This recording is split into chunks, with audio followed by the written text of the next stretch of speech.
వేసవి ప్రతాపంతో అల్లాడుతున్న ప్రజలకు శనివారం కురిసిన వర్షంతో కాస్త ఉపశమనం లభించింది.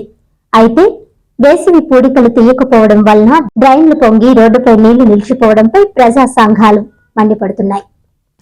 ఈ సందర్భంగా దూసర్లపూడి మాట్లాడుతూ, శనివారం కురిసిన చిన్నపాటి వర్షానికే వీధులు, రహదారులు అన్నింటా మురుగు కాలువల నీరు రోడ్ల మీదకు వచ్చింది.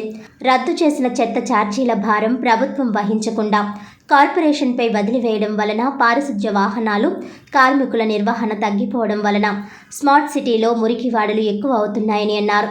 ఇకనైనా స్పెషల్ ఆఫీసర్ సమీక్షలు చేపట్టి గ్రీవెన్స్ హామీ మేరకు అఖిలపక్షం నిర్వహించి ప్రజారోగ్య పరిపాలన చక్కదిద్దాలని ప్రజలు, ప్రజా సంఘాలు కోరుతున్నామని అన్నారు.